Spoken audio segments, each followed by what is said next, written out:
And dimension का basic revision video start करते हैं।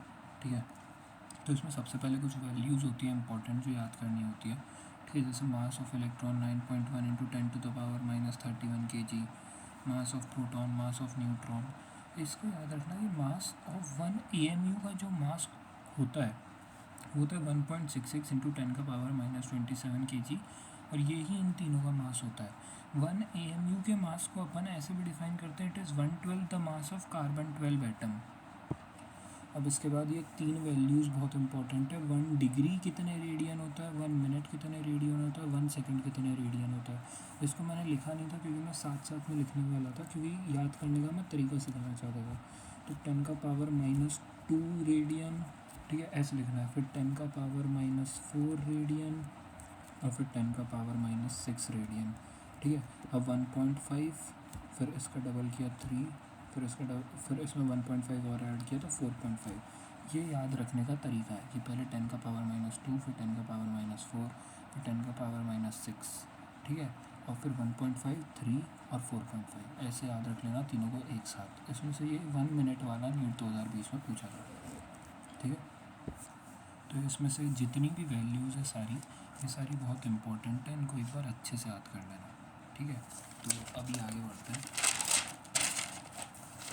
अब जैसे इसमें और थोड़ी सी वैल्यूज़ लिखी हुई है, तो और वैल्यूज़ को देख लेते हैं। ये सारी इसमें मैं कुछ मदद नहीं कर सकता, इनको एज़ इट इज़ याद करना होता है आप लोगों को।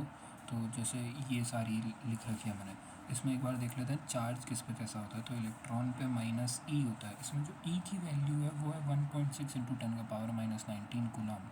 ठीक है, प्रोटॉन पर होता है +E और उसका मास होता है m। न्यूट्रॉन पे 0, न्यूट्रॉन पे +E और मास होता है 2m। अल्फ़ा पार्टिकल पे +2E और मास होता है 4m। फोटोन का ना कोई चार्ज होता है ना कोई मास होता है। ठीक है, इसके बाद एक कूलम में 6.25 इंटू 10⁻18 इलेक्ट्रॉन्स होता है। अर्थ की जो कैपेसिटी है वो 711 माइक्रोफराड है। ठीक है, अब के पे थोड़ा सा डिस्कशन कर लेते हैं। ठीक है, के दो जगह आता है। एक आता है इलेक्ट्रोस्टैटिक्स में कूलम्स कांस्टेंट, जिसकी वैल्यू है 9 इंटू 10⁻9, और एक आता है मैग्नेटिक कांस्टेंट μ0/4π, जिसकी वैल्यू है 10⁻⁷। ठीक है, फिर एक गायरोमैग्नेटिक रेशो आता है। गायरोमैग्नेटिक रेशो कुछ नहीं होता, इट इज़ मैग्नेटिक मोमेंट और एंगुलर मोमेंटम का एक रेशो होता है जो होता है E/2m के बराबर, और इसकी वैल्यू इंपॉर्टेंट है 8.8 इंटू 10⁻10। ठीक है, और यहाँ पे ऊपर 2 पॉइंट की सेंटीग्रेड और फ़ारेनहाइट स्केल सेम रीडिंग दिखाते हैं -40 डिग्री पर। ठीक है, और फ़ारेनहाइट और केल्विन स्केल सेम रीडिंग दिखाते हैं 575 बोल सकते हो या 574 के आसपास। ठीक है, इसके बाद ये सब एक बार याद कर लेना अच्छे से। यहाँ पे 3 और लिखिए। 1 weber is equal to 10⁸ maxwell. Density of nucleus होती है 2 इंटू 10⁻17। ये बहुत इंपॉर्टेंट है, इस पर 10 बार क्वेश्चन में देख चुका हूँ। ठीक है, और फिर अगला है कि जब एक न्यूक्लियर फिजन होता है तो कितनी एनर्जी रिलीज होती है। It is approximately equal to 200 mega electron volt. तो ये 40, मतलब मैंने, ठीक है, ज़्यादा लिख दी थोड़ी, मतलब पर ये काम आ जाती है। फिज़िक्स में हर चैप्टर में बटा हुआ है, मैंने सबको एक एक समेट के लिख दिया है। ठीक है, तो अगर इन 40 को याद कर लोगे तो बहुत अच्छा हो जाएगा आप लोगों के लिए। ठीक है, उसके बाद अब आगे अपन डिस्कस करते हैं कि फ़िज़िक्स में 7 फंडामेंटल क्वांटिटीज़ होती हैं और 2 सप्लीमेंट्री क्वांटिटीज़ होती है।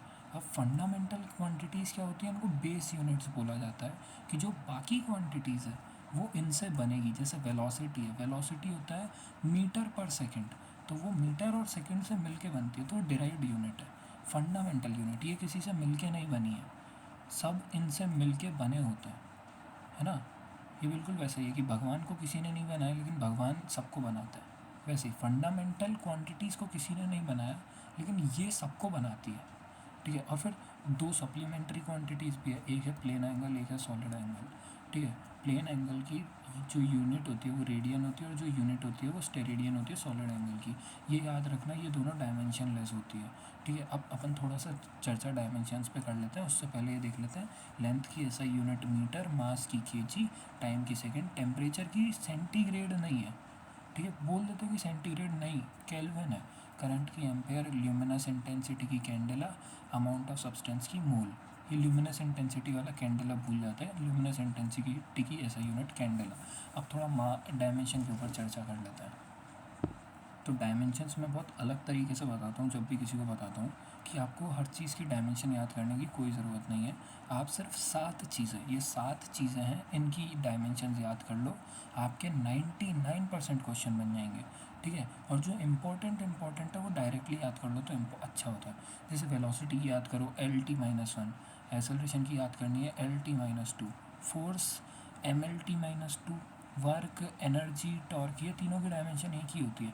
जैसे वर्क का तुम फॉर्मूला पढ़ोगे तो वो आएगा फोर्स इंटू डिस्प्लेसमेंट, टॉर्क का पढ़ोगे तो वो आएगा force into r cross F, जैसा अपन ने पढ़ा था, तो उसमें फोर्स और डिस्टेंस आ रहा है। एनर्जी की तुम पढ़ोगे तो work done is equals to change in kinetic energy, तो वर्क एनर्जी ये सब एक ही चीज़ है, तो इनका फॉर्मूला होता है ML/T-2। अब दो बहुत इंपॉर्टेंट है, एक है ग्रेविटेशनल कांस्टेंट और एक है प्लैंक्स कांस्टेंट। इनकी तो एज इट इज़ याद कर लेना, ये इतनी बार क्वेश्चन आता है कि ग्रेविटेशनल कांस्टेंट की जो डायमेंशन है वो है M-1L³T-2। प्लैंक्स कांस्टेंट और एंगुलर मोमेंटम की डायमेंशन सेम होती है और वो होती है ML/T-1। ठीक है, चार्ज की जो डायमेंशन होती है वो होती है एम्पेयर इंटू टाइम। ठीक है, अब बाकियों की डायमेंशन अपन कैसे निकालेंगे वो मैं बताता हूँ। ठीक है, अब ये मैंने फोर्स के बहुत सारे फार्मूले लिख दिए कि किस फोर्स से क्या क्या निकल जाएगा। जैसे वो पूछ ले कभी ग्रेविटेशनल की कांस्टेंट की डायमेंशन पूछ ले, तो वैसे तो मैंने बोल दिया कि इसको एज इट इज़ याद कर लेना, लेकिन फिर भी कभी भूल गई तो इस फार्मूले से निकाला जा सकता है। कूलम्स कांस्टेंट के लिए K(Q1Q2/r², स्प्रिंग कांस्टेंट के लिए F=KX, परमिएबिलिटी म्यू नॉट होता है परमिएबिलिटी, और अपसाइलन नॉट होता है परमिटिविटी। अगर वो पूछे ना परमिटिविटी की डायमेंशन बताओ, तो वो के को ओपन कर देना 1/4 पाई एप्साइलन नॉट, और फिर 1/4 पाई तो कांस्टेंट है, तो उस अपसाइलन नॉट की डायमेंशन आ जाएगी, इसी फॉर्मूले से आ जाएगी। फिर इलेक्ट्रिक फील्ड की इससे आ जाएगी, मैग्नेटिक फील्ड की QVB से आ जाएगी, या फिर BIL भी एक फोर्स का फार्मूला होता है, उससे भी आ जाएगी। ठीक है, फिर फोर्स का फ्लूइड मैकेनिक्स में एक फार्मूला दिया 6π/RV, इससे ईटा कोफिशिएंट ऑफ विस्कोसिटी की डायमेंशन निकल के आ जाएगी। फिर सरफेस टेंशन की अगर निकालना हो तो force is equals to T/L कर सकते हैं, सरफेस टेंशन इंटू लेंथ। ठीक है, अब मैंने क्या बोला था, जो इंपॉर्टेंट है उसको ऐसे ही याद करना है। तो कोफिशिएंट ऑफ विस्कोसिटी की डायमेंशन बहुत इंपॉर्टेंट है, इसको ऐसे ही याद कर लो ML-1T-1, निकालने में भी अपन को टाइम नहीं लगाना, ML-1T-1। अब यहाँ पे अगर आगे अपन देखें तो मैंने एनर्जी के भी बहुत सारे फार्मूले लिखे हुए हैं। मैंने बोला एनर्जी की एक डायमेंशन याद कर लो ML/T-2। अब उससे अपन बहुत सारों की बना सकते हैं। जैसे उसने पूछ लिया कि प्लैंक्स कांस्टेंट की बताओ या फिर फ्रीक्वेंसी बताओ, फ्रीक्वेंसी की वैसे सबको पता होता है टाइम पीरियड का उल्टा होती है। ठीक है, सेकेंड इनवर्स, तो उससे प्लैंक्स कांस्टेंट की भी निकाली जा सकती है, अगर भूल जाए तो इस फॉर्मूले से निकाल सकते हैं। ठीक है, फिर अगर बोल्ट्जमैन कांस्टेंट की निकालना हो तो 3/2 kT, ये थर्मोडाइनमिक्स का फार्मूला है KTG का। कैपेसिटेंस का निकालना हो तो Q²/2C, Q की पता है, E की पता है, इस फॉर्मूले से आ जाएगी। उसके बाद रेजिस्टेंस की निकालना हो तो H=I²RT लगा सकते हैं। ठीक है, इंडक्टेंस की निकालना हो तो ½ Li² लगा सकते हैं एनर्जी की जगह। गैस कांस्टेंट की निकालना हो तो PV=nRT। अब कोई बोल दे कि भाई इसमें तो है ही नहीं, इसमें ना एनर्जी है, ना वर्क है, ना टॉर्क है, कुछ भी नहीं है, तो ना प्रेशर की पता है, ना वॉल्यूम की पता है, तो ये याद रखना। थर्मोडायनेमिक्स में बताते हैं कि वर्क डन जो होता है वो PV के बराबर होता है, तो मतलब PV की जो डायमेंशन है वो वर्क के बराबर हो, मतलब वो एनर्जी के बराबर है, तो PV की डायमेंशन वर्क के बराबर होती है। तो यहाँ पे एनर्जी की डायमेंशन रखना, एन तो वैसे ही डायमेंशन वैसे, ये T टाइम नहीं है, टेम्परेचर है। ठीक है, तो यहाँ पे वर्क की डायमेंशन डिवाइडेड बाय टेम्परेचर की डायमेंशन, तो उससे गैस कांस्टेंट की आ जाएगी। ठीक है, लेटेंट हीट की निकाला जा सकता है, Q यहाँ पे चार्ज नहीं है, Q यहाँ पे हीट है।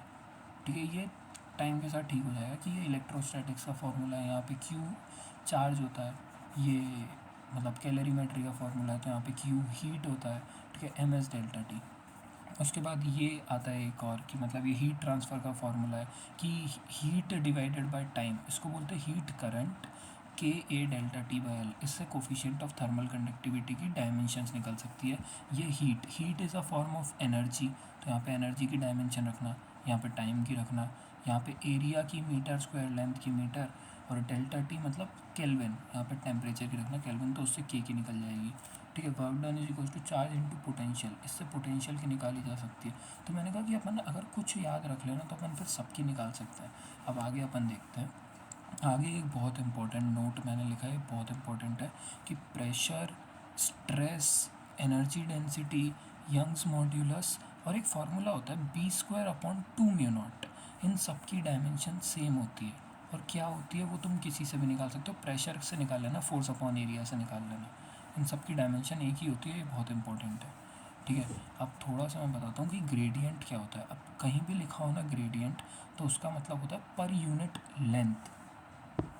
अब जैसे मैंने यहाँ पे लिखा आलू ग्रेडियंट, तो आलू ग्रेडियंट का मतलब आलू डिवाइडेड बाय लेंथ। गोभी ग्रेडियंट, गोभी ग्रेडियंट का मतलब गोभी divided by length. Cow gradient, तो यहाँ पे काऊ ग्रेडियंट का मतलब तुम नहीं हो, यहाँ पे काऊ ग्रेडियंट का मतलब है काऊ डिवाइडेड बाय लेंथ। ठीक है, वैसे ही अब वेलोसिटी ग्रेडियंट का होगा वेलोसिटी डिवाइडेड बाय लेंथ। ये सिर्फ फील के लिए था कि तुम्हें फील है कि ग्रेडियंट का मतलब क्या होता है। टेम्परेचर ग्रेडियंट का मतलब होता है टेम्परेचर डिवाइडेड बाय लेंथ। ठीक है, फोर्स ग्रेडियंट का मतलब force divided by length. Length gradient का मतलब लेंथ डिवाइडेड बाय लेंथ। ठीक है, ऐसे एक्सेट्रा तुम कुछ भी बना सकते हो। टाइम ग्रेडियंट बना लो, टाइम डिवाइडेड बाय लेंथ, कुछ भी बना सकते हैं। ठीक है, अब ये बहुत इंपॉर्टेंट है कि जो टाइम की डायमेंशन है वो एल बाय आर के बराबर आती है। रूट एल सी की भी वही डायमेंशन है और आर सी की भी वही डायमेंशन है। ठीक है, अब ये एल आर सी क्या है, तो सी कैपेसिटेंस है, आर रेजिस्टेंस है, एल इंडक्टेंस है। ये सेमीकंडक्टर बोल रहा हूँ, ये ऑल्टरनेटिंग करंट में दिया है कि जो टाइम है वो एल बाय आर से टाइम निकलता है, रूट एल सी से भी टाइम निकलता है, आर सी से भी टाइम निकलता है। तो इन सब की डायमेंशन टाइम के बराबर आती है। तो यूनिट्स एंड डायमेंशन का एक बहुत अच्छा क्वेश्चन है। ठीक है, अब इसके बाद ये याद रखना कि जो वॉन्डर वॉल इक्वेशन होती है, तुमने एक इक्वेशन पढ़ी हुई वॉन्डर वॉल इक्वेशन करके एक इक्वेशन होती है। ठीक है, वो इक्वेशन मेरे को याद नहीं है अभी, जब तुम्हें ये मिलेगा नोट्स वगैरह तो उसमें यहाँ पे मैं इक्वेशन लिख दूँगा। तो उस इक्वेशन में ना जो वंडर वॉल कांस्टेंट ए होता है उसकी जो डायमेंशन होती है वो होता है न्यूटन मीटर का पावर 4, और जो वंडर वॉल कांस्टेंट बी होता है उसका डायमेंशन होती है मीटर क्यूब के बराबर। ये दोनों भी बहुत इंपॉर्टेंट है, इनको याद करना कि जो वंडर वॉल कांस्टेंट ए है, मतलब यहाँ पे इक्वेशन लिखी होगी वहाँ पे तुम देखो कि यहाँ पे जो इक्वेशन लिखी है उसमें है वंडर वॉल कांस्टेंट ए जो है उसकी डायमेंशन है न्यूटन मीटर का पावर 4, और वंडर वॉल कांस्टेंट बी जो है उसकी डायमेंशन है मीटर क्यूब। ये याद कर लो। तो थोड़ी बहुत चीज़ें याद करना है, थोड़ी बहुत चीज़ें निकालना है, तो उससे सही हो जाएगा सब कुछ। अब फिर आगे मैंने एक फ़्लो चार्ट बनाया कि फ़िज़िक्स में कौन कौन सी चीज़ें डायमेंशनलेस है। तो फिज़िक्स के सारे ट्रिग्नोमेट्रिक, सारे एक्सपोनेंशियल फंक्शंस डायमेंशनलेस है। डिस्टेंस ग्रेडियंट, अब ये मैंने अभी समझा दिया कि डिस्टेंस ग्रेडियंट होता है डिस्टेंस अपॉन लेंथ, तो लेंथ से लेंथ कट गया तो वैसे ही सारी डायमेंशन चली गई। उसके बाद Poisson's ratio dimensionless. Any pure number का मतलब होता है जैसे मैंने बोला 2x, टू कुछ भी बोल दिया, मान लो 2 रुपी, तो ये जो 2 है ना वो डायमेंशनलेस है। ठीक है, एफिशिएंसी डायमेंशनलेस होती है। ठीक है, एफिशिएंसी अब कुछ भी हो सकती है, वो पावर एफिशिएंसी, करंट एफिशिएंसी, कुछ भी हो सकती है, सारी efficiency dimensionless. Refractive index dimensionless, coefficient of friction dimensionless, relative permittivity dimensionless. जितनी भी रिलेटिव चीज़ें हैं ना, मैं एक तरीका बता रहा हूँ, जितनी भी रिलेटिव चीज़ें फिज़िक्स में वो सब डायमेंशनलेस होती है, सब की सब, सिर्फ एक को छोड़ के, रिलेटिव वेलोसिटी। ठीक है, यहाँ पे देखो रिलेटिव डेंसिटी ऐसे। ठीक है, फिर plane angle solid angle dimensionless होता है, रेनॉल्ड्स नंबर डायमेंशनलेस होता है, स्ट्रेन डायमेंशनलेस होता है, percentage error, fractional error, relative error, ये सब डायमेंशनलेस होता है। हाँ, बस एक चीज़ याद रखना, एब्सोल्यूट एरर डायमेंशनलेस नहीं होता, बाकी सारे डायमेंशनलेस होता है। Percentage error, relative error, fractional error, ये सब डायमेंशनलेस है। ठीक है, उसके बाद यहाँ पे एक बेसिक कन्वर्जन टेबल दिया है। ये फ़िज़िक्स में ये टेबल बहुत इंपॉर्टेंट होता है कि जैसे मान लो तो मैं बोल दिया सेंटीमीटर। अब फिज़िक्स में हमेशा ऐसा ही यूनिट में बात चलती है, तो ये पता होना चाहिए कि सेंटीमीटर को मीटर में कैसे कन्वर्ट करें। तो 10⁻⁻² का मल्टीप्लाई करना होता है। जहाँ भी सेंटी लिखा है उसको, सेंटी का मतलब यहाँ पे वो नहीं है जो तुम समझ रही हो। ठीक है, जहाँ भी मतलब छोड़ो, मिली से समझाता हूँ, जहाँ भी मिली लिखा है तो अगर उसको ऐसा ही यूनिट में कन्वर्ट करना है तो उसको 10⁻³ मल्टीप्लाई करेंगे। जैसे मिली वॉट लिखा है, अब मिली वॉट कोई यूनिट नहीं है, उसको ऐसा ही में कन्वर्ट करो, वॉट में कन्वर्ट करो, तो 10⁻³ वॉट। ठीक है, तो इसको याद कर लेना कि मान लो किलोमीटर लिखा है, अब किलोमीटर को ऐसा ही में कन्वर्ट करने के लिए अपन 10⁻³ का मल्टीप्लाई करते हैं। ठीक है, मेगा मीटर लिखा है, मेगा मीटर वैसे मिलेगा नहीं कहीं पे, मेगा वॉट मिल जाएगा। ठीक है, तो वहाँ पे 10⁻6 का मल्टीप्लाई किया जाता है। तो इसको याद कर रखने की एक ट्रिक थी मेरे पास कि मैंने कैसे किया था। तो देखो 10⁻12 हो गया टेरा, 10⁻9 हो गया गीगा, 10⁻6 हो गया मेगा, 10⁻3 हो गया किलो, 10⁻2 हो गया हेक्टो, 10⁻1 हो गया डेका। तो ऐसे, तो इसको ऐसे बोलना, तेरे गगन मेगा, किला हिलता देखा, तेरे गगन में का किला हिलता देखा, और यहाँ से बोलना deci centi milli micro nano pico femto. इसकी कोई ट्रिक नहीं है, ऐसे याद रख लो, ठीक है। तेरे गगन में का किला हिलता देखा, deci centi milli micro nano pico femto, ठीक है। अब देखना, सेंटी हो गया 10⁻², मिली हो गया 10⁻3, माइक्रो हो गया 10⁻6, और नैनो हो गया 10⁻9। ये बेसिक चीज़ें ये आ जाती है टाइम के साथ। पिको हो गया 10⁻12, और फेमटो हो गया 10⁻15, ठीक है।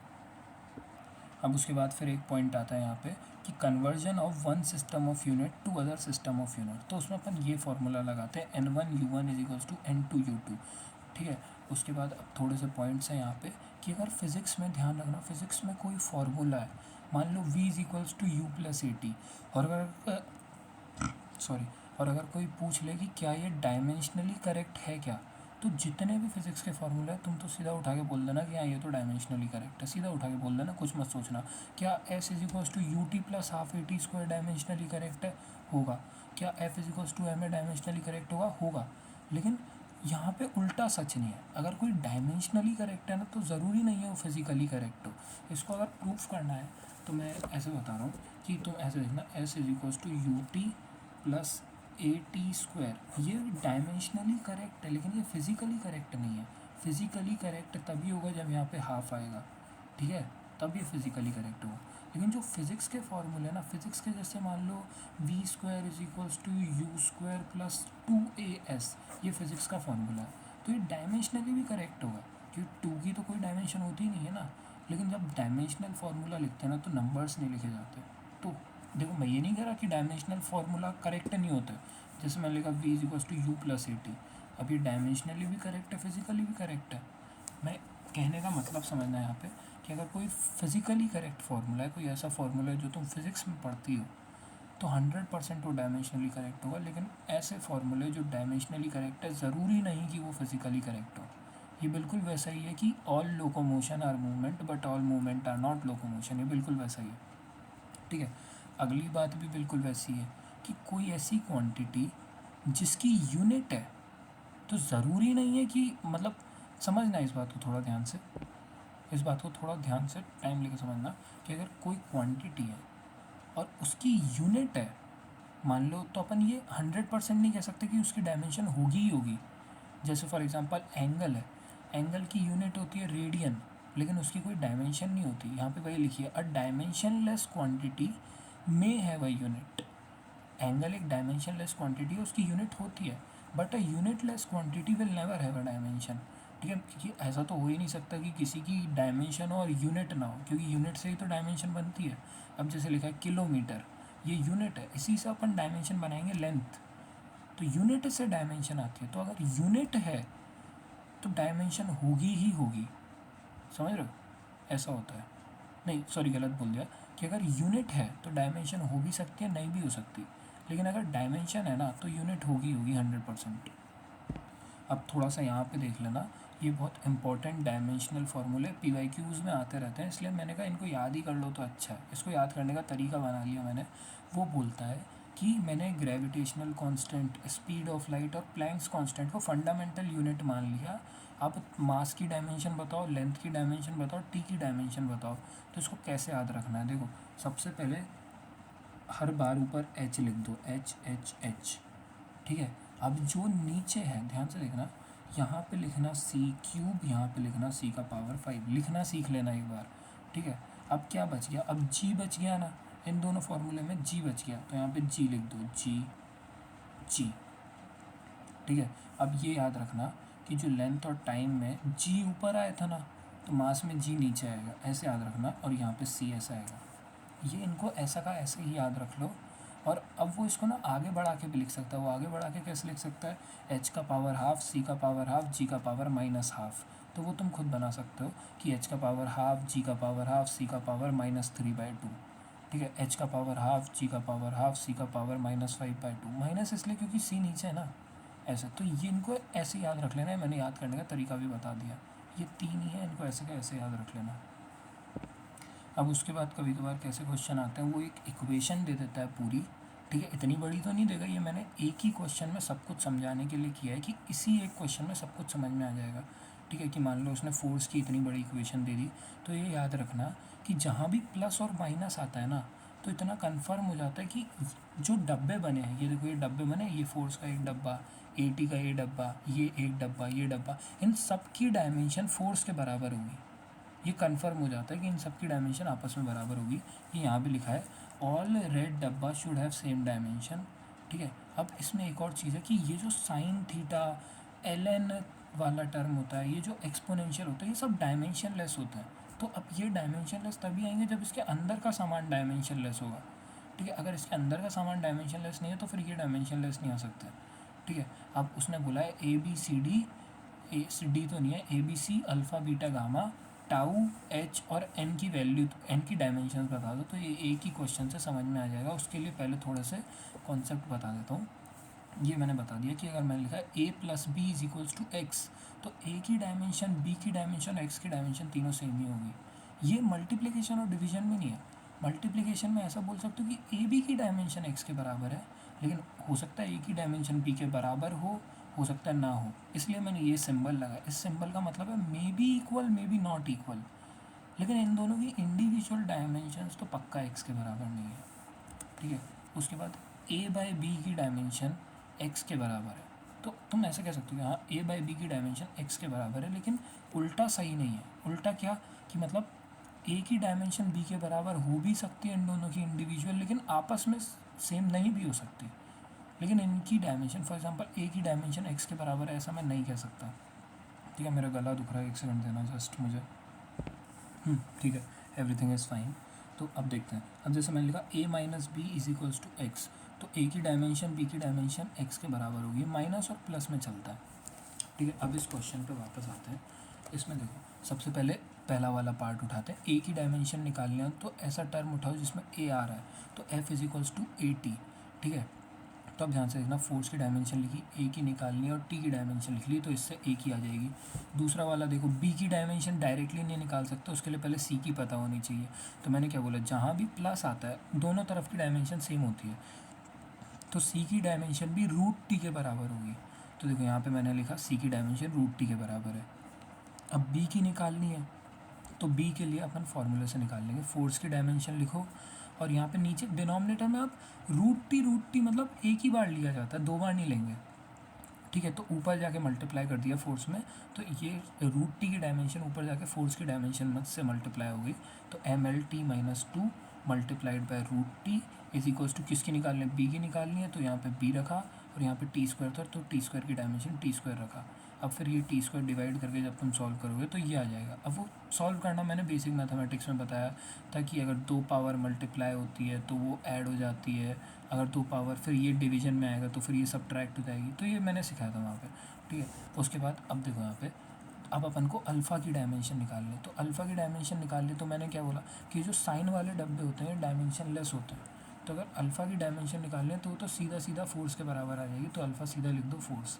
अब बीटा की निकालनी है, तो मैंने कहा ये डब्बा डायमेंशन लेस होगा, तो बीटा की अगर डायमेंशन निकालनी है तो एक्स का पावर -1 होगी। समझ में, एक्स का पावर -1 इसलिए होगी क्योंकि एक्स का पावर -1 और एक्स मिल के ज़ीरो हो जाएंगे, है ना। जब पावर, तुम देखो बेस सेम है, पावर ऐड हो जाएगी, तो -1 + 1 0, और किसी का भी पावर 0 क्या होता है 1, तो ये ऐसा है। तो बीटा की जो डायमेंशन है वो आ जाएगी एक्स का पावर -1 और एक्स एल था तो एल का पावर -1। ठीक है, फोर्स अगर अपन अब देखते हैं तो फोर्स की डायमेंशन निकालने, गामा मतलब गामा की अगर डायमेंशन निकालनी है तो गामा की डायमेंशन फोर्स के बराबर हो जाएगी, क्योंकि मैंने बता दिया साइन, लॉग, ई ये सब डायमेंशन लेस होता है, तो गामा की वैल्यू फोर्स के बराबर आ जाएगी, गामा की डायमेंशन। अगर टाउ की डायमेंशन निकालनी है तो वो टी की उल्टी आ जाएगी, क्योंकि इस डब्बे को डायमेंशन लेस बनाना है तो इसका उल्टा आ जाएगा, टी इनवर्स।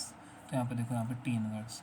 ठीक है, अब एच की डायमेंशन निकालनी है, तो मैंने बताया ई तो डायमेंशन लेस होता है, तो एच की डायमेंशन फोर्स के बराबर आ जाएगी, तो एच की डायमेंशन आ गई एम एल टी -2। ई की डायमेंशन क्या आएगी, अब ये माइनस साइन से फ़र्क नहीं पड़ता। ठीक है, ई को अपन को डायमेंशन लेस बनाना है तो एन टी की डायमेंशन नहीं होनी चाहिए, तो एन टी की डायमेंशन नहीं होनी चाहिए, तो एन टी को 1 से इक्वेट कर दो। अगर तुम्हें नहीं समझ में आ रहा तो जैसे टाउ टी को डायमेंशन लेस करना है ना, तो टाउ टी को 1 से इक्वेट कर दो, वन से इक्वेट कर दोगे तो उसका मतलब ये होता है कि आपने डायमेंशनलेस हो गया डब्बा। तो अब n की डायमेंशन आ जाएगी 1/t t-1। ठीक है, ये एक ही क्वेश्चन में मैंने सब कुछ समझा दिया। अब वो इसको तोड़ तोड़ के जैसे भी देना हो वो देता रहेगा, एक क्वेश्चन में अच्छे से समझ लेना। अब बेसिक मैथमेटिक्स बोल रहा हूँ। सिग्निफिकेंट फिगर्स से अपन आगे बढ़ते हैं। सिग्निफिकेंट फिगर्स में मैंने यहाँ पे लिखा नहीं है और मैंने कोई रूल भी नहीं लिखा है, मैं ऐसे ही समझा दूंगा, क्योंकि रूल लिखोगे तो रूल में इतना मतलब घुमावदार लैंग्वेज होती है कि वो वैसे ही सब बात ख़त्म हो जाती है। ठीक है, तो मैं वैसे ही समझा दूंगा, ध्यान से देखना बस।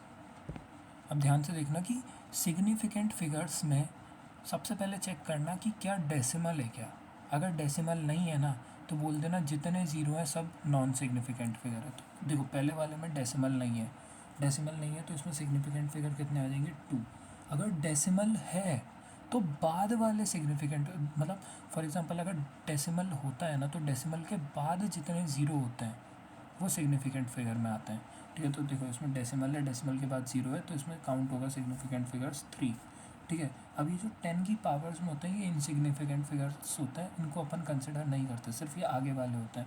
तो इसमें बताओ कितना सिग्निफिकेंट फिगर है, तो 2, तो इसका आंसर आएगा 2। ठीक है, 1 2 3 4 5, इसका तो साफ ही दिख रहा है 5। ठीक है, 6027.7, अगर दो सिग्निफिकेंट फिगर, ये जो 1 से लेकर 9 तक होते हैं ना ये सारे नंबर सिग्निफिकेंट फिगर्स होते हैं। अगर दो सिग्निफिकेंट फिगर्स के बीच में ज़ीरो फंसा हुआ है ना तो वो ज़ीरो भी सिग्निफिकेंट फिगर में आता है। ठीक है, तो 6027 इसमें 5 सिग्निफिकेंट फिगर है।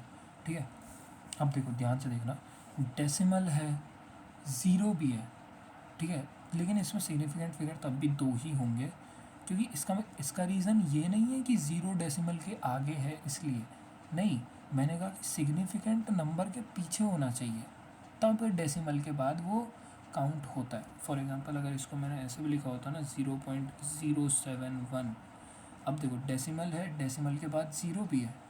ठीक है, लेकिन ये काउंट तब भी नहीं होगा क्योंकि ये इसके बाद होगा ना, सिग्निफिकेंट फिगर के बाद होना चाहिए तब वो काउंट होता है सिग्निफिकेंट। ठीक है, तो इसमें अभी भी 2 ही आएगा। ठीक है, ये समझ लेना सिग्निफिकेंट फिगर्स अच्छे से। ठीक है, इसको अब तुम्हें रूल सुनना है तो रूल भी सुन लो। रूल में फिर वो मैंने लिखा नहीं कि all non zero terms are significant, ये पहला रूल। दूसरा rule, zero between two non zero term are significant, ये भी मैंने इसमें एक्सप्लेन कर दिया। तीसरा रूल, लीडिंग ज़ीरोस और zeros place left are never significant. Leading zero मतलब ये जो ज़ीरो के साथ ख़त्म हो रहा है ना, या फिर ज़ीरो प्लेस्ड लेफ़्ट, ये जो लेफ़्ट के ज़ीरो होते हैं ये कभी सिग्निफिकेंट नहीं होता है। ठीक है, ये ऐसा होता है। ठीक है, और उसके बाद ट्रेलिंग ज़ीरो, देखो लीडिंग ज़ीरो का मतलब क्या होता है, जो बिना डेसिमल के साथ है। ट्रेलिंग ज़ीरो मतलब जो आखिरी में आ रहा है। तो ट्रेलिंग ज़ीरो जैसे इसमें ये ट्रेलिंग ज़ीरो है, इसलिए मैं बोल रहा था टर्मिनोलॉजी में मत फंसोगे, टर्मिनोलॉजी में फंसोगे ना तो फिर कचरा हो जाएगा सब कुछ। ठीक है, तो मैंने सब कुछ वैसे भी बिना रूल के एक्सप्लेन कर दिया, तो इसको एक बार देख लेना अच्छे से। अब आगे आते हैं राउंडिंग ऑफ पे। अब राउंडिंग ऑफ दो तरह की होती है, एक होती है एडिशन सब्ट्रैक्शन में और एक होती है मल्टीप्लिकेशन डिवीजन में। ये जो एडिशन सब्ट्रैक्शन वाली है ये बचपन में सिखाई जाती है, बेसिक क्लासेस में 8th 9th 10th में सिखाते हैं। और ये जो मल्टीप्लिकेशन डिवीजन वाली है ये हायर सेक्शन में सिखाया जाता है, फिजिक्स में आता है।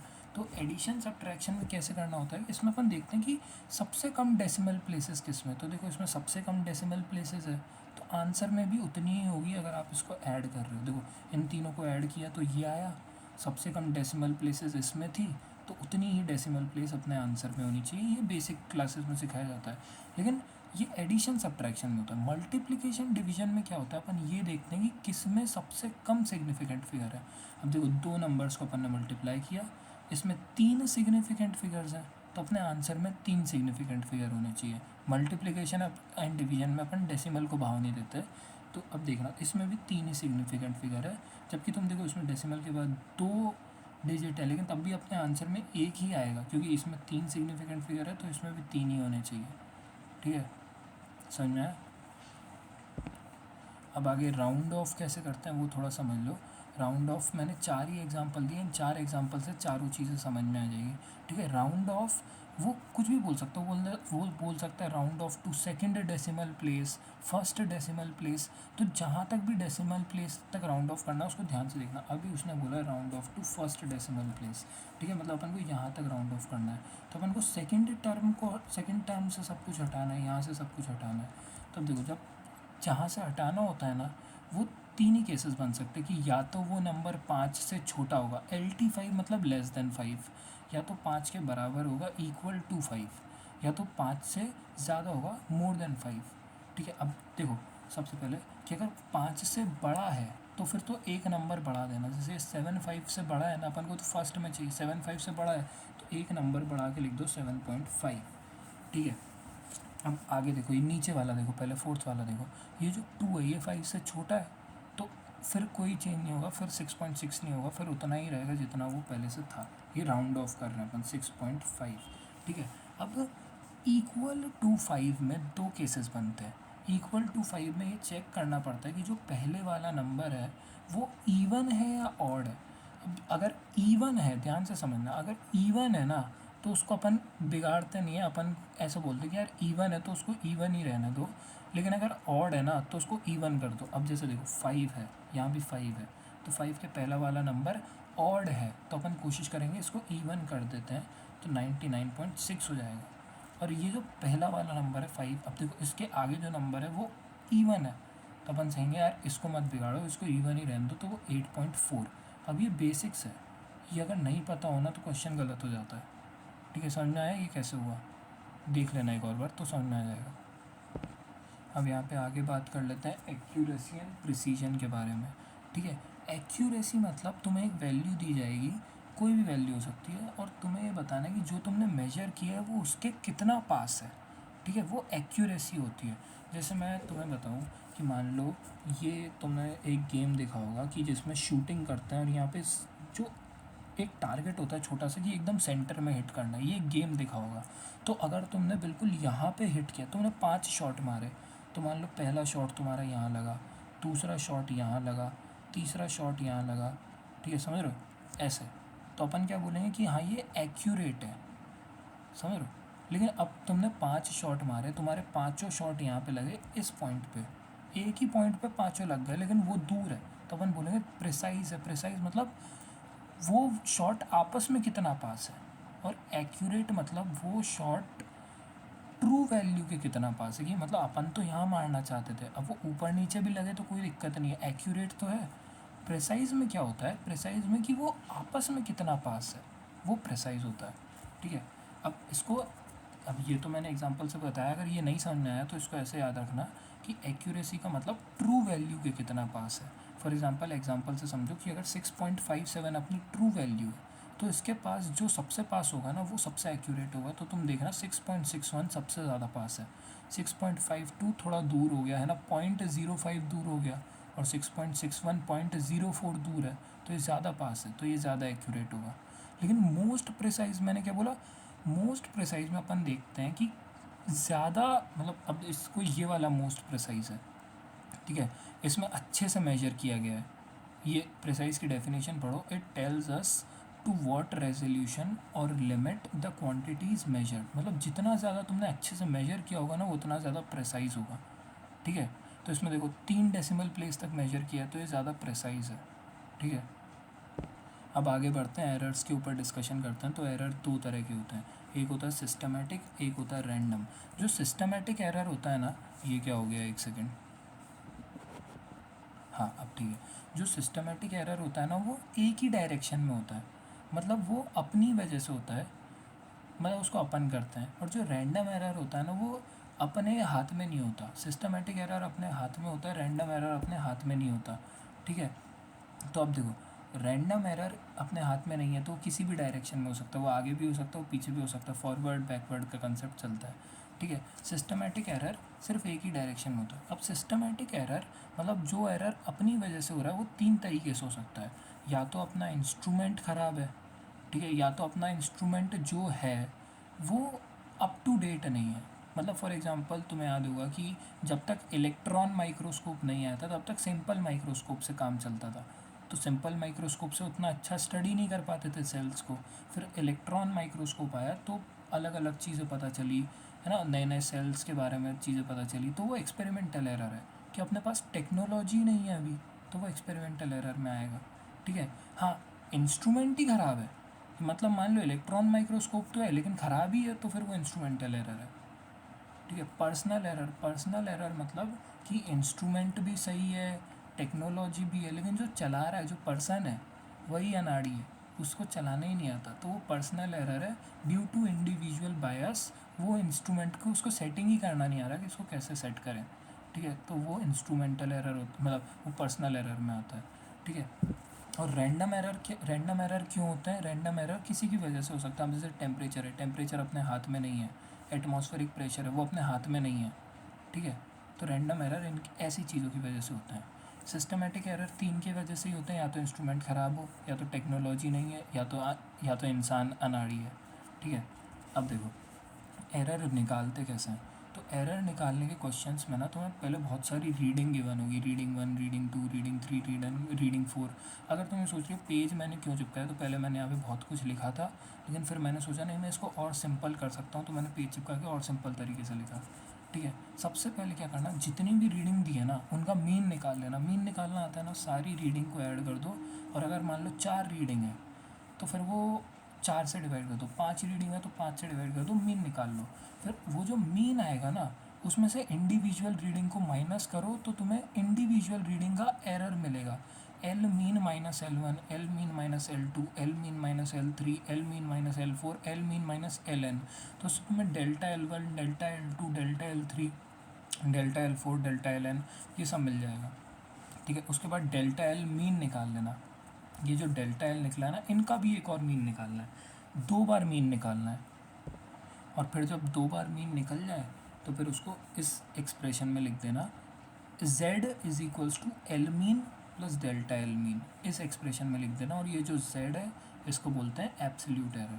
फिर जब रिलेटिव एरर लिखना हो तो डेल्टा z बाय z, इसको लिखते हैं delta l mean by L mean. अब देखो जो डेल्टा z है कि z में कितना एरर है, तो वो तो यही है डेल्टा एल मीन।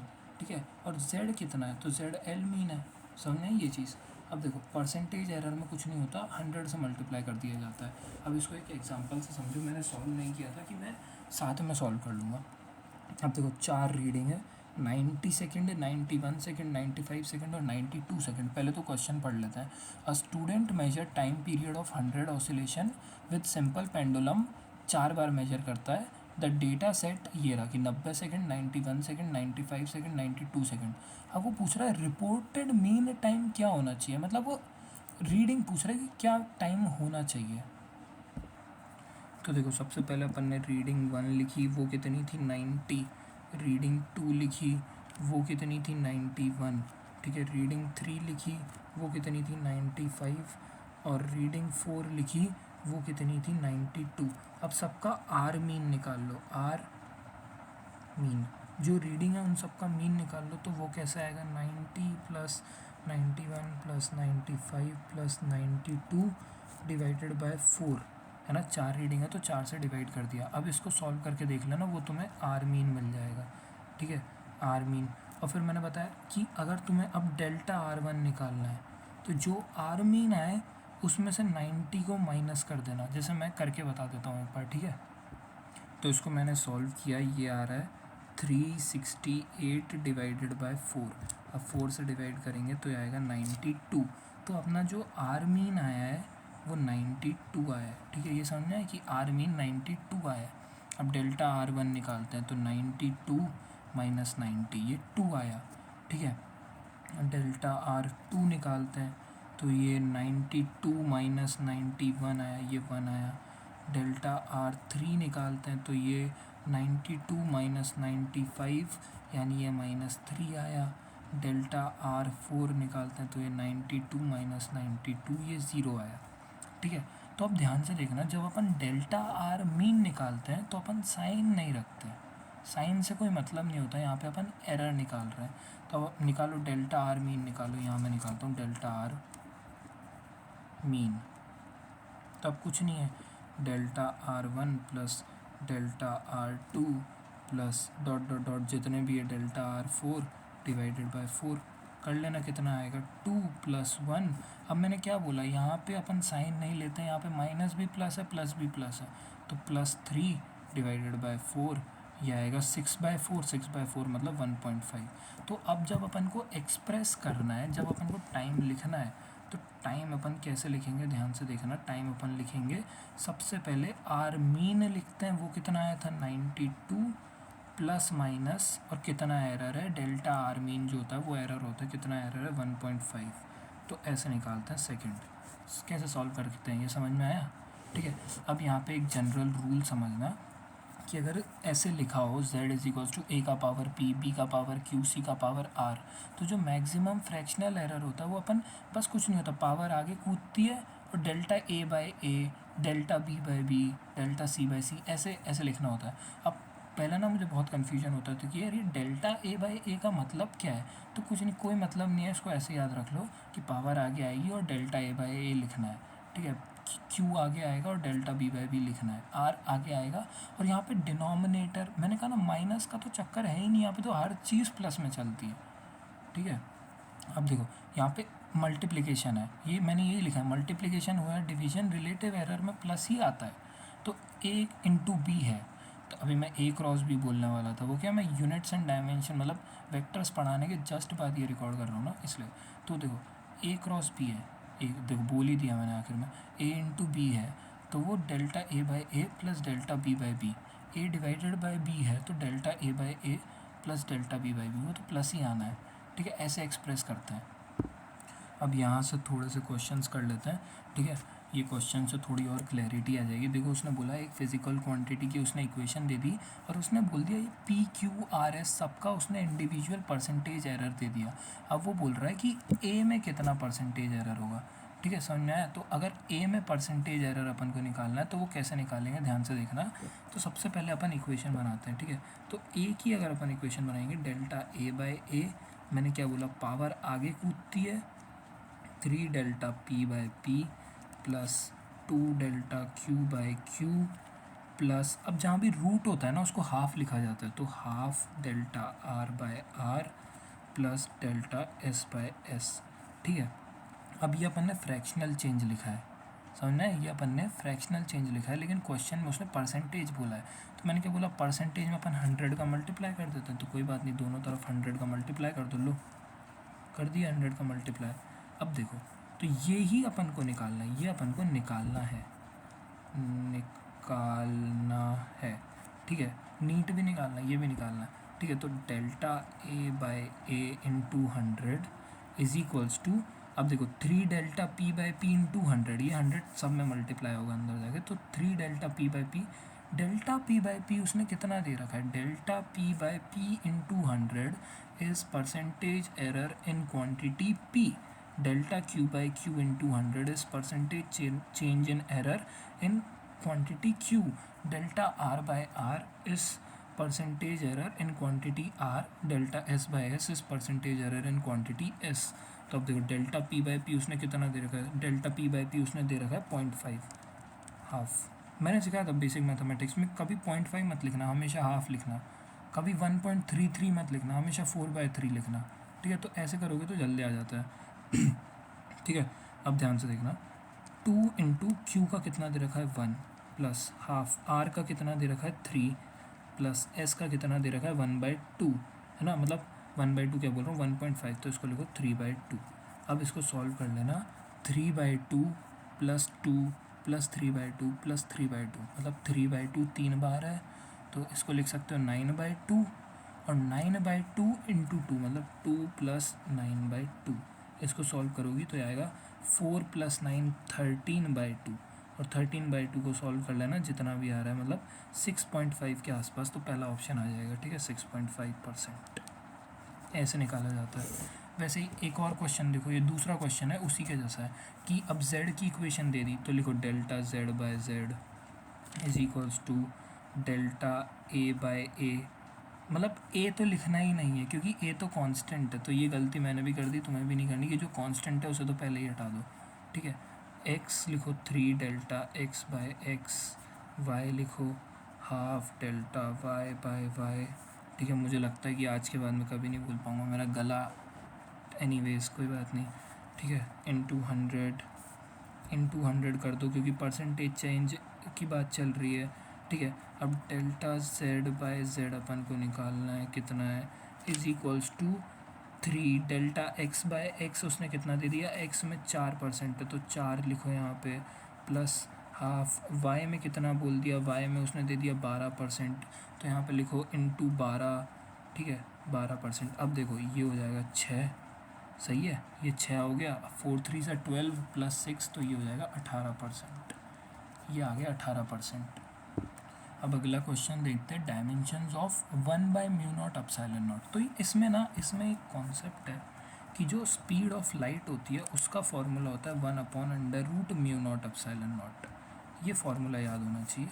अब कुछ नहीं है, इसका स्क्वायर कर दो, तो इसका स्क्वायर करोगे तो क्या आएगा, c² = 1/μ0 epsilon naught. Speed of light की डायमेंशन पता है LT-1, इसका स्क्वायर कर देना तो तुम्हें इसकी डायमेंशन मिल जाएगी, इसका स्क्वायर करोगे तो L2T-2 आ जाएगा। This is your answer. ठीक है, बस ख़त्म। अब देखो अगला वाला क्वेश्चन देखते हैं। अ बॉडी ऑफ मास का दे दिया, इज़ मूविंग विद वेलोसिटी का भी दे दिया। Find kinetic energy. अब काइनेटिक एनर्जी का फॉर्मूला ढूंढो जिसमें मास आता है, वेलोसिटी आता है, तो ये सबको पता है, K = ½ mv²।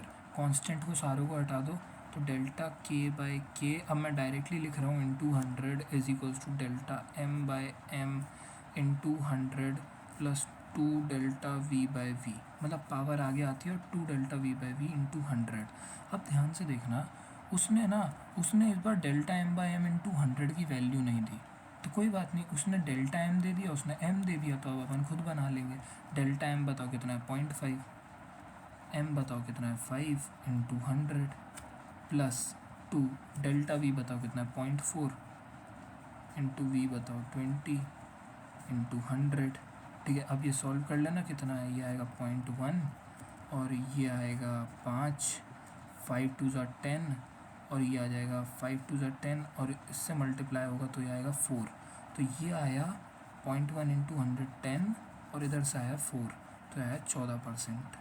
तो ऐसे निकालना है। ठीक है, अगला वाला देखते हैं।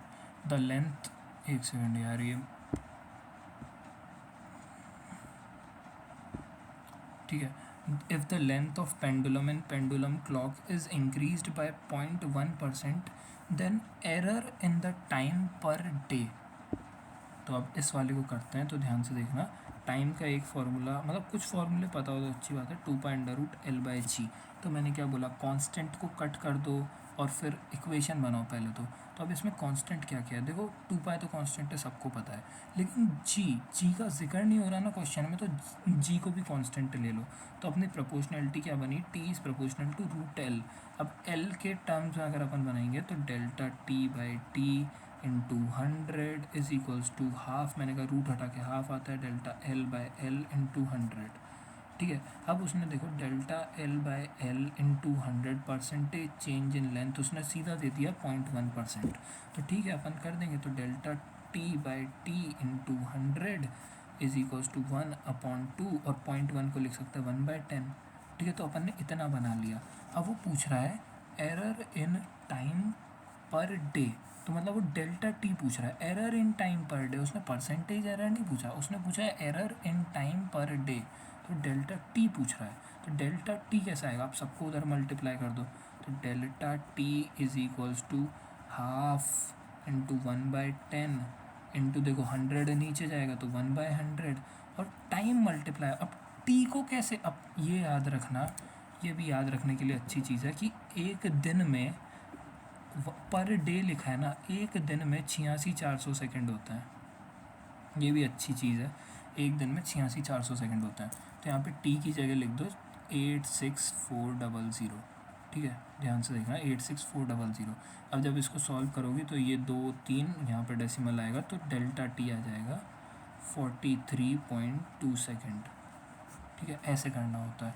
अब ये जो क्वेश्चन है ये बहुत इम्पॉर्टेंट है और ज़्यादा टाइम नहीं है, तो मैं एक ही क्वेश्चन समझाऊंगा, मतलब समझ जाओ, इतने स्टार लगाएं तो कितना इम्पोर्टेंट होगा। और इन क्वेश्चन को ना करने में थोड़ा सा बस एफर्ट लगता है, लेकिन एक बार जब आ जाते हैं ना तो बहुत सारे क्वेश्चन बन जाते हैं। और PYQ कभी उठा के देखोगे तो ये तो भरे पड़े हैं, मतलब यही आते हैं इस चैप्टर से इसी तरह के। तो सबसे पहले देखो उसने बोला है force length and time are taken as fundamental quantity, then what will be the dimension of density. तो मतलब डेंसिटी जो है it is proportional to force, it is proportional to length, it is proportional to time.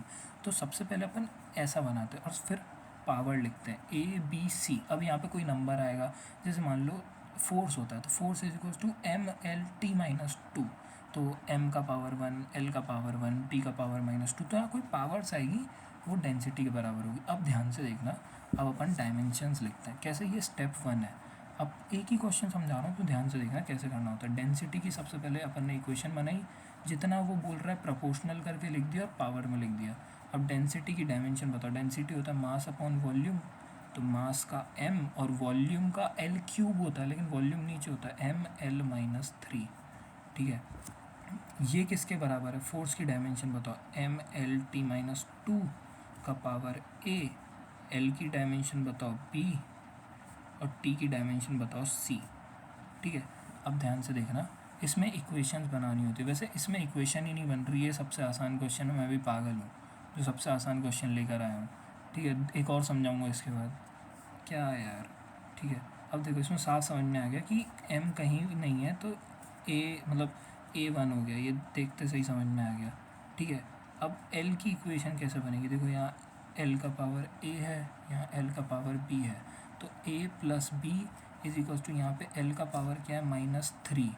ठीक है, और यहाँ पे t है ही नहीं तो यहाँ पे t का पावर 0 है। समझ में आ रहा है, ध्यान से, मतलब ऐसे नहीं बोल सकते। यहाँ पे अपन ने A1 निकाला है ना, अब ध्यान से देखना, यहाँ रखो 1 रखो यहाँ पे, तो 1 plus b is equals to -3, तो b कितना आ गया -4, ये अपन ने निकाल लिया b। ठीक है, अब ध्यान से देखना, अब अपन c के लिए काम करते हैं। तो अब देखो t यहाँ पे आ रहा है और c यहाँ पे आ रहा है। ठीक है, तो -2a नंबर से मल्टीप्लाई करना होता है, -2a plus c is equals to, अब यहाँ नहीं चाहिए ना तो 0 के इक्वेट कर दो, तो c is equals to 2a। A1 था तो c इज इक्वल्स टू 2। अब देखो a आ गया, b आ गया, c आ गया। अब लिख दो डेंसिटी का जो फॉर्मूला आएगा, it is equal to f का पावर a था तो f का पावर A1 था। ठीक है, l का पावर, ठीक है, l का पावर b था तो b -4 था, और t का पावर 2 आएगा। तो दिस इज़ योर आंसर, ऐसे निकालते हैं। अभी मैं एक और अगला क्वेश्चन लिख रहा हूँ, लिखा नहीं था। ठीक है, या तो फिर मैं नहीं लिख रहा हूँ, ठीक है, मेरे को आलस आ रहा है, मैं नहीं लिख रहा हूँ।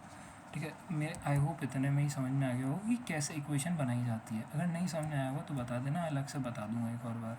ठीक है, इसमें नहीं जोड़ रहा हूँ। ठीक है, ये यहाँ पे ख़त्म होता है। PYQs कर लेना, PYQs बहुत इंपॉर्टेंट होता है। Thank you.